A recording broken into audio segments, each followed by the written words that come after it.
Setting us up. Hello, hello. Leah, I'm so glad you're here for Thirsty Thursday. I am Welcome to too. Zoom Room and Facebook. I'm excited. I am even have my little Starbucks perk up for the day. I went through drive-through. Oh, very good. I just have lemon water pretending to be coffee, but it's just lemon water. Hey, healthy, good for you. So, Leah, tell everybody a little bit about yourself and what you do. So I am the founder of the Food Allergy Institute, and we work to help families and schools and businesses just make life with food allergies and other chronic diseases easier.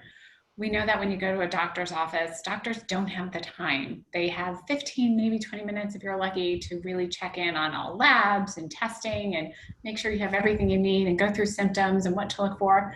But they don't have time to teach you how to manage conversations with teachers and coaches and grandparents who just show their one thing like my Italian family, food is love, or how to like set up play dates, or as kids get older, go out on dates and just whatever it is teenagers do these days, and how to go to college and all that kind of stuff. So we're here to bridge that gap. We help eliminate or at least lessen the stress and anxiety that comes with living with a food allergic disease.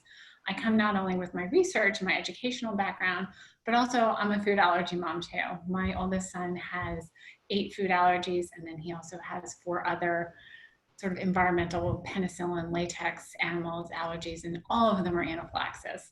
I was that mom. I was that mom that was stressed out, living on coffee and wine, trying to manage a full-time job. And so one of the other things I love to do is help parents learn how to advocate for themselves, how to talk to their employers, how to talk to their friends, how to talk to their family, how to find the support they need. And so how to build what we have termed Allertribe. Yeah, Leah and I have worked together on a course, developing a course called The Allertribe, the Ultimate Guide to Finding Your Allertribe. And that's just putting together all of the people that you need to make life work, from your medical tribe to your education tribe to your friends and family tribe, just so that you're surrounded by those supports.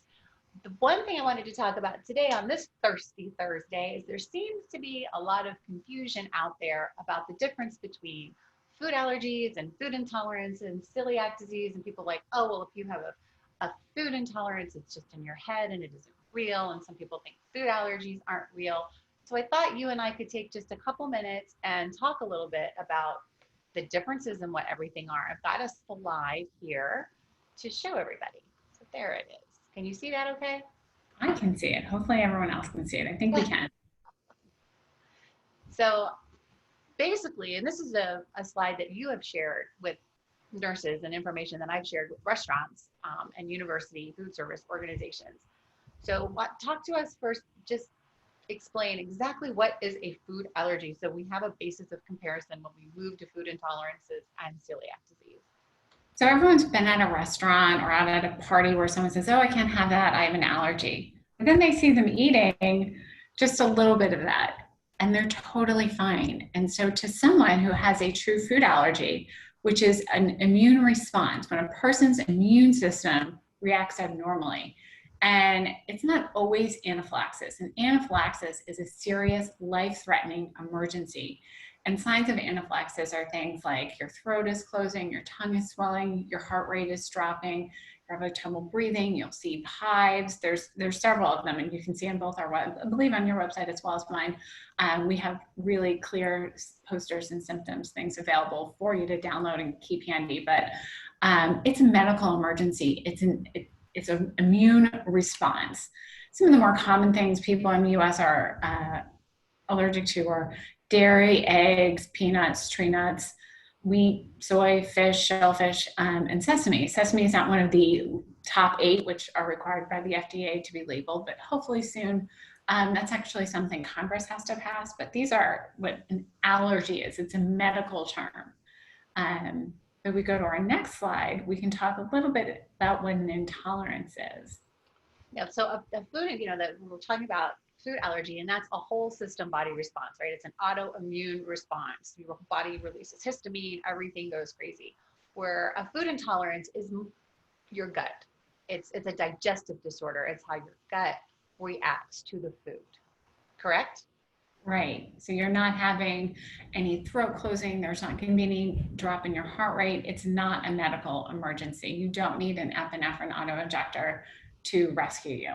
Right. It's just going to cause, it can cause anywhere from mild to discomfort to really severe discomfort, depending on the severity of your intolerance. I have a gluten intolerance and I have a dairy intolerance. My gluten intolerance is more severe than my dairy intolerance. But when I put those two together, boy, I am out of commission for 3 days. I have missed work. It's ugly. It's the little girl curled up there with her stomach. That's me.